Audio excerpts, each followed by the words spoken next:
ನಮಸ್ಕಾರ ಗೆಳೆಯರೆ. ನನ್ನದೊಂದು ಪ್ರಶ್ನೆ. ನಾವು ಈ ದೇಶದಲ್ಲಿ ಪ್ರಜಾಪ್ರಭುತ್ವದ ವ್ಯವಸ್ಥೆಯಲ್ಲಿದ್ದೀವೋ ಅಥವಾ ಡಿಕ್ಟೇಟರ್ಶಿಪ್ಪಲ್ಲಿ ನಡೆಸ್ತಾ ಇದ್ದೀವೋ ಅಂತ. ಅಂದರೆ ನನಗೆ ಅರ್ಥ ಆಗ್ತಿಲ್ಲ. ಕಾರಣ ಇಷ್ಟೇ, ಏನು ಜಂತರ್ ಮಂತರಲ್ಲಿ ಸೋನಮ್ ವಾಂಗ್ಚುಕ್ ಅವರು ಏನು ಉಪವಾಸ ಸತ್ಯಾಗ್ರಹ ಕೂತಿದ್ರಲ್ಲ, ಅವ್ರನ್ನ ಇವತ್ತು ಬೆಳಗಿನ ಜಾವ ಅಂದರೆ ಬೆಳಗ್ಗೆ ಟೈಮಲ್ಲಿ ಎತ್ಕೊಂಡು ಹೋಗಿದ್ದಾರೆ. ಆ ವಿಡಿಯೋ ನೋಡಿ ನಿಮ್ಗೆ ಹೇಳ್ತೀನಿ.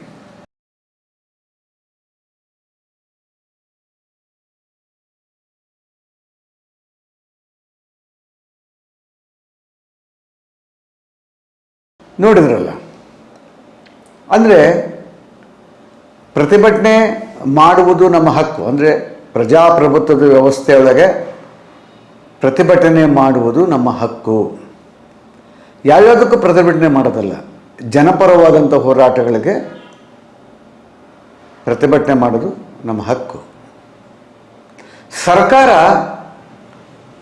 ಅದನ್ನು ಹೇಗೆ ನಿಭಾಯಿಸಬೇಕು ಅನ್ನುವುದು ಸರ್ಕಾರದ ಕೆಲಸ. ಅದು ಬಿಟ್ಟು 20 ದಿನ ಕೂತ್ಕೊಂಡಿರೋಂಥ ಸತ್ಯಾಗ್ರಹದ ವ್ಯಕ್ತಿಯ ಮೇಲೆ ರಾತ್ರಿ ಅಥವಾ ಬೆಳಗಿನ ಜಾವ ಅಷ್ಟೊತ್ತಿಗೆ ಇಡೀ ಕವರ್ ಮಾಡಿಕೊಂಡು ಆ ಬಿಳಿಯೇ ಬಟ್ಟೆ ಹಾಕ್ಕೊಂಡು ಎಲ್ಲೂ ಕಾಣ್ದಂಗೆ ಎತ್ತಾಕೊಂಡು ಸೀದಾ ಆಸ್ಪತ್ರೆಗೆ ಕರ್ಕೊಂಡು ಹೋಗಿರೋದು.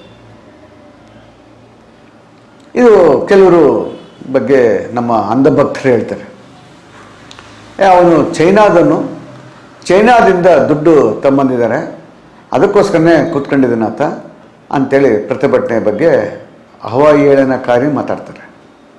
ಆಯಿತು ಸ್ವಾಮಿ, ನೀವು ಬಂದು ಒಂದು 5 ದಿನ ಕೂತ್ಕೊಳ್ರಿ ನೋಡೋಣ. ಯಾವ ಮನುಷ್ಯನಾಗಲಿ 20 ದಿನ ದುಡ್ಡು ಕೊಟ್ಟರು ಸಿಗುತ್ತೇನ್ರಿ? 20 ದಿನ ಜೀವ, 20 ದಿನ ಅಲ್ಲಿ ಕೂತ್ಕೊಂಡಿದ್ದಾನೆ ಅಂತ ಹೇಳಿದ್ರೆ ಯಾವ ದುಡ್ಡು ತಗೊಂಡು ಆತೇನು ಮಾಡ್ಬೇಕು ಹೇಳ್ರಿ? ಹಂಗಾದ್ರೆ ಆತ ಆಗಲಿ ಯಾರೇ ಆಗಲಿ, ನಾನೇ ಆಗಲಿ, ನನಗೆ 2 ದಿನ ಕೂತ್ಕೊಂತ ಹೇಳಿದ್ರೆ ಕೂತ್ಕೊಳ್ಳೋಕ್ಕಲ್ಲ. ನನಗೊಂದು ₹1,00,000 ಕೊಡ್ತೀನಿ ಕೂತ್ಕೊಂತ ಹೇಳಿದ್ರೆ ನಾನು ಕೂರೋದಿಲ್ಲ. ಜೀವ ಇಂಪಾರ್ಟೆಂಟ್ ಅಲ್ವೇ? ಜೀವದ ಹಂಗನ್ನು ತೋರಿದು ಅಲ್ಲಿ ಉಪಸತ್ಯಾಗ್ರಹದಲ್ಲಿ ಕೂತ್ಕೊಂಡಿದ್ದಾರೆ ಅಂತ ಹೇಳಿದ್ರೆ ಕಾರಣ ಏನು? ಹಂಗಾದ್ರೆ ಬಹುಶಃ ನೀವೆಲ್ಲ ಹೇಳ್ಬೋದು, ಆತನಿಗೆ ಏನೋ ನಿಮ್ಮ ಅಂಧಭಕ್ತರ ಥರದ ಇರೋಂಥವ್ರೆಲ್ಲರೂ ಅದು ಏನೋ ಬೇರೆ ರೀತಿಯ ಹೋರಾಟ, ಅದು ಕಾಕ್ರೋಚ್ ಜನತಾ ಪಾರ್ಟಿ, ಅದೇನೋ ಸುಡುಗಾಡು ವಿದ್ಯಾರ್ಥಿಗಳು ಅದೇನೋ ಇದು ಮಾಡ್ತಾರೆ, ಜಂಜೀರು ಏನೇನಿಲ್ಲ 1000 ಹೇಳಿ. ಸರ್ಕಾರ ಎಲ್ಲಿ ಅದ್ರ ಬಗ್ಗೆ ರೆಸ್ಪಾನ್ಸ್ ಮಾಡಿದ್ದು ಅನ್ನೋದು. ಅಂದರೆ ಎತ್ತಾಕೊಂಡು ಹೋಗೋದು ಅಂತ ಕರಿತೀವಿ ನಾವು ಇದನ್ನು. ಈ ಭಾಷೆಯೊಳಗೆ ರೌಡಿಸಮ್ ಭಾಷೆಯೊಳಗೆ ಕರಿತೀವಿ, ಅವ್ನು ಎತ್ತಾಕೊಂಡು ಹೋಗ್ಬಿಡ್ರಮ್ಮ ಅಂತ. ಅಂದರೆ ಒಂದು ದೇಶ, ಒಬ್ಬ ಪ್ರಧಾನಿಗಳು ಅಲ್ಲಿ ಕೂತಿರಬಹುದಾದಂಥ ವ್ಯಕ್ತಿಯ ಬಗ್ಗೆ, ಆತ ಯಾರೇ ಕೂತಿರಲಿ, ಅದು ಯಾರೇ ಕೂತಿರಲಿ, ಹಕ್ಕುಗೋಸ್ಕರ ಕೂತಾಗ ಅವ್ರನ್ನ ಕೇಳಿ ಅದಂಗಲ್ಲಪ್ಪ ಅದು ಹೀಗೆ ಅಂತ ಹೇಳಬಹುದಾದಂಥ ವ್ಯವಧಾನ ಸರ್ಕಾರಕ್ಕಿರಬೇಕು. ಅದು ಪ್ರಜಾಪ್ರಭುತ್ವದ ಒಂದು ದೇಶ. ಡಿಕ್ಟೇಟರ್ಶಿಪ್ಪಲ್ಲಿದ್ದಂಥ ದೇಶ ಏನಾಗುತ್ತೆ ಅಂತ ಹೇಳಿದ್ರೆ ಯಾರು ಪ್ರಶ್ನೆ ಮಾಡಂಗೇ ಇಲ್ಲ. ಪ್ರಶ್ನೆ ಮಾಡಿದ್ರು ಎತ್ತಕೊಂಡು ಹೋಗು, ಒಳಗಾಕು, ನಡಿ. ನಾವೇ ಆಗಲಿ ಏನಾದ್ರು ಪ್ರಶ್ನೆ ಮಾಡಿದ್ವಿ ಅಂತ ಹೇಳಿದ್ರೆ ಅವನು ದೇಶಭಕ್ತ ಅಲ್ಲ ಅವನು ಅಂತ. ನಿಜವಾಗ್ಲೂ ಹೇಳ್ಬೇಕಂದ್ರೆ ನಾವು ದೇಶಭಕ್ತರೇ. ನಮಗೆ ದೇಶದ ಬಗ್ಗೆ ತುಂಬ ಕಾಳಜಿ ಇರೋಂಥವ್ರು. ಕಾರಣ ಯಾಕೆ ಹೇಳ್ತೇನೆ ಅಂತ ಹೇಳಿದ್ರೆ, ನಾನು 35-40 ವರ್ಷದಿಂದ ಪತ್ರಿಕೆಗಳಲ್ಲಿ ಕೆಲಸ ಮಾಡಿದ್ದೀನಿ, ಹಲವಾರು ಜನಪರ ಹೋರಾಟಗಳಲ್ಲಿ ಕೆಲಸ ಮಾಡಿದ್ದೇನೆ. ಯಾರು ಹಂಗೆ ಇದು ಮಾಡಿರಲಿಲ್ಲ. ಇದನ್ನು ಯಾಕೆ ತಗೊಂಡೋದ್ರು ಅಂತ ಅಂದರೆ, 20ನೇ ತಾರೀಕಿನ ದಿವಸ ಸಂಸತ್ ಭವನಕ್ಕೆ ವಿದ್ಯಾರ್ಥಿಗಳು ಮುತ್ತಿಗೆ ಹಾಕ್ತಾರೆ ಅಂತನ. ಮತ್ತೆ ಇನ್ನೂ ಒಂದು ನಡೀತಲ್ಲಿ, ಏನು ಜಂತರ್ ಮಂತರಲ್ಲಿ ಏನಂತ ಹೇಳಿದ್ರೆ, ಈ BJPಯ ಗುಂಡಾಗಳು, ಪ್ರೇರೇಪಿತ ಇದ್ದಂಥ ಗುಂಡಾಗಳು ಹೋಗ್ಬಿಟ್ಟು ಅಲ್ಲಿ ಗಲಾಟೆ ಮಾಡಿದ್ರು. ಯಾವಾಗ ಗಲಾಟೆ ಮಾಡಿದ್ರು, ಈ ಥರದೆಲ್ಲ ಸೀನ್ ಕ್ರಿಯೇಟ್ ಮಾಡಿದ್ಮೇಲೆ ಡಿಪಾರ್ಟ್ಮೆಂಟರು ಮಾಮೂಲಾಗೆ ಕೈ ತಗೊಳ್ತಾರಲ್ಲ, ಅದನ್ನು ತಗೊಂಡಿದ್ದಾರೆ ಅಂತ ಕಾಣುತ್ತೆ. ಅಂದರೆ ಈ ಥರವಾದಂಥ ನಾವು ವ್ಯವಸ್ಥೆ ಒಳಗೆ ನಾವು ಬದುಕ್ತಾ ಇದ್ದೀವ ಅನ್ನೋದು. ಅಂದರೆ ಅಲ್ಲಿ ಕೇಳಿರೋಂಥ ಪಾಯಿಂಟ್ ಏನು ಅನ್ನೋದ್ರ ಬಗ್ಗೆ ನಾವು ಯೋಚನೆ ಮಾಡಬೇಕು. ಇವತ್ತು ವಿದ್ಯಾರ್ಥಿಗಳಿಗೆ, ಯುವಜನತೆಗೆ ನೀಟ್ ಪರೀಕ್ಷೆ ಒಳಗೆ ಸರಿಯಾಗಿ ಕೆಲಸ ನಡೆದಿಲ್ಲ, ಅವ್ರು ಯಾರೋ ಮಂತ್ರಿನ ರಾಜೀನಾಮೆ ಕೊಡಲಿ ಅಂತ. ರಾಜೀನಾಮೆ ಕೊಡೋದು ಬಿಡೋದು ಬಿಟ್ಬಿಡೋಣ. ಅಟ್ಲೀಸ್ಟ್ ನೀವು ಸರ್ಕಾರದವರು ಬಂದು ಕೇಳಬೇಕಲ್ಲ. ಹಂಗಲ್ಲಪ್ಪ ಹಿಂಗಂತ.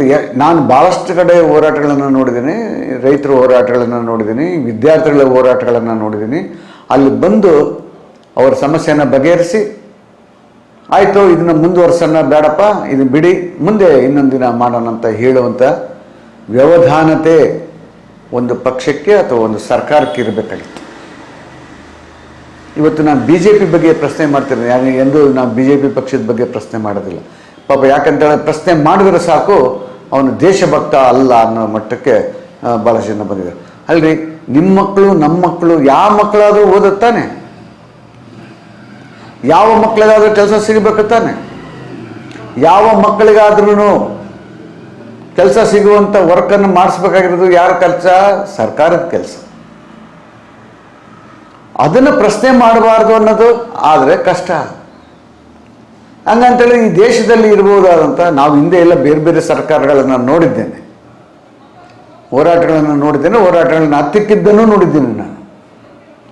ಹೋರಾಟವನ್ನು ಹತ್ತಿಕ್ಕದು ಅಂತ ಕರಿತೀವಿ ನಾವು ಅದನ್ನು. ಇದನ್ನು ಹತ್ತಿಕ್ಕದಲ್ಲ, ಇದು ಎತ್ತಕೊಂಡು ಹೋಗೋದು ಅಂತ ಕರೆಯೋದು ನಾವು ಇದನ್ನು. ನಿಮ್ಗೆ ಬೇಕಾದರೆ ಬಂದು ಮಾತನಾಡಬೇಕಾಗಿತ್ತಲ್ವಾ? ಇವತ್ತು ಕೂತು ಮಾತನಾಡಬಹುದಾದಂಥ ಬೇಕಾದಷ್ಟು ವಿಷಯಗಳಿದ್ದಾವೆ. ಕೂತು ಸಮಸ್ಯೆಗಳನ್ನು ಬಗೆಹರಿಸ್ಕೊಳ್ಬೋದಾದಂಥ ಒಂದು ವಿಷಯಗಳನ್ನು ಇಟ್ಕೊಂಡು ಬೇಕಾದಷ್ಟು ಮಾತಾಡ್ಬೋದು ಮತ್ತು ಸಮಸ್ಯೆಗಳನ್ನು ಬಗೆಹರಿಸ್ಬೋದು. ಆದರೆ ಅದನ್ನು ಬಿಟ್ಟು ನೀವು ಎತ್ತಕೊಂಡು ಹೋಗಿರೋದು ಭಾಳ ಅಕ್ಷಮ್ಯ ಅಪರಾಧ ಅಂತ ನಾನು ಅನಿಸುತ್ತೆ. ಆತ 20 ದಿನ ಕೂತಿದ್ದನಲ್ಲ, ಅಕಸ್ಮಾತ್ ಆತ ಎಲ್ಲಿದ್ದನಂತೂ ಸರಿಯಾಗಿ ಗೊತ್ತಾಗ್ತಿಲ್ಲ, ಅಥವಾ ಬಹುಶಃ ಗೌರ್ಮೆಂಟಿಂದ ಯಾವುದೋ ಆಸ್ಪತ್ರೆ ಸೇರಿಸಿರ್ಬೋದು, ಅಥವಾ ಬದುಕಿ ಬಂದರೆ ಈಸ್ ಗುಡ್, ಆತ ಬದುಕಿ ಬರಲಿ ಅಂತ. ಇನ್ನೊಬ್ಬರು ಹೇಳ್ತಾನೆ ಅದು ಯಾರು, ಅವನು ಯಾವ ವಿಜ್ಞಾನಿನೂ ಅಲ್ಲ ಅಂತ ಹೇಳ್ತಾನೆ, ಯಾವ ಇದು ಅಲ್ಲ ಅಂತ ಹೇಳ್ತಾನೆ, ಪರಿಸರವಾದಿ ಅಲ್ಲ ಅಂತ ಹೇಳ್ತಾರೆ. ಅಲ್ರಿ, ನಿಮ್ಮದು ಒಂದು ಸೋಷಿಯಲ್ ಮೀಡಿಯಾದಲ್ಲಿ ಈ ಥರ ಮಾತನಾಡೋದು ಇದೆಯಲ್ಲ, ಎಷ್ಟು ಸರಿ ಅಂತ. ನಾಳೆ ಬೆಳಗ್ಗೆ ನೀವೇ ಅಧಿಕಾರದಲ್ಲಿ ಇರ್ತೀರ ಅನ್ನೋ ಸುಳ್ಳು. ಯಾವತ್ತು ಈ ಹಿಂದೆ ಒಂದು ಮಾತು ನಡೀತಾ ಇತ್ತು, ಕಾಂಗ್ರೆಸ್ಸಲ್ಲಿ ಕತ್ತೆ ನಿಂತ್ಕೊಂಡು ಗೆಲ್ಲಿತ್ತೆ ಅಂತ. ಅದೊಂದು ಕಾಲ ಇತ್ತು. ಈಗ ನಿಮ್ಮದು ಒಂದು ಕಾಲ ಇದೆ. ನಾನು BJP ಪರವಾಗಿ ಅಥವಾ ಕಾಂಗ್ರೆಸ್ ಪರವಾಗಿ ಮಾತಾಡ್ತೀನಿ ಅಥವಾ ಇವ್ರ ಪರವಾಗಿ ಮಾತಾಡ್ತೀನಿ ಅನ್ನೋದಲ್ಲ. ನನಗಿರೋದೇನೆಂದರೆ ಮನುಷ್ಯತ್ವದ ಬಗ್ಗೆ ಮಾತ್ರ. ನಾಳೆ ಬೆಳಗ್ಗೆ ನೀವು ಏನನ್ನು ಬಿಟ್ಟು ಹೋಗ್ತಿದ್ದೀರ ಅಂತ. ಇವತ್ತು ನಾನು ಇರಲ್ಲ, ನೀವು ಇರಲ್ಲ, ಆದರೆ ನಾವು ದೇಶಕ್ಕೆ ಏನನ್ನು ಬಿಟ್ಟು ಕೊಡ್ತಾ ಇದ್ದೀವಿ? ದೇಶದ ಬಗ್ಗೆ ನಮಗಿರುವಂಥ ಕಾಳಜಿ ಏನು? ಬರೇ ಭಯಂಕರವಾಗಿ ಮಾತನಾಡುವುದಲ್ಲ ದೇಶಭಕ್ತಿ ಬಗ್ಗೆ. ದೇಶ ಅಂತೇಳಿದ್ರೆ ಮಣ್ಣಲ್ಲ, ದೇಶವೆಂದರೆ ಮನುಷ್ಯರು ಅನ್ನೋದನ್ನು ನಾವು ಅರ್ಥ ಮಾಡ್ಕೋಬೇಕು. ಈ ದೇಶದಲ್ಲಿರ್ಬೋದಂಥ ಮನುಷ್ಯರು ಯಾರಿದ್ದಾರೆ, ಎಲ್ಲರೂ ಬದುಕುವಂಥ, ಎಲ್ಲರಿಗೂ ಇದು ಮಾಡಿಕೊಡ್ಬೋದು ಅಂತ ಒಂದು ಇಟ್ಕೊಳ್ಬೇಕಾಯ್ತು. ನಿಮ್ಮ ಏನು ಅಜೆಂಡಗಳು ಏನಿದಾವೋ ಭಯಂಕರ ಅಜೆಂಡಗಳು ಇರ್ತಾವೆ ಬಿಡಿ. ನಿಮ್ಮ ಪಕ್ಷದ ಅಜೆಂಡಗಳು ನಿಮಗೆ ಇಟ್ಕೊಳ್ರಿ, ನಾವೇನು ಬೇಡ ಅಂತೇಳಲ್ಲ. ನೀವು ಯಾರನ್ನಾದರೂ ಏನಾದರೂ ಮಾಡ್ಕೊಳ್ಳಿ. ಆದರೆ ನಾನು ಕೇಳೋದು ಏನಂತ ಹೇಳಿದ್ರೆ ಒಂದೇ, ಯಾವತ್ತೇ ಆಗಲಿ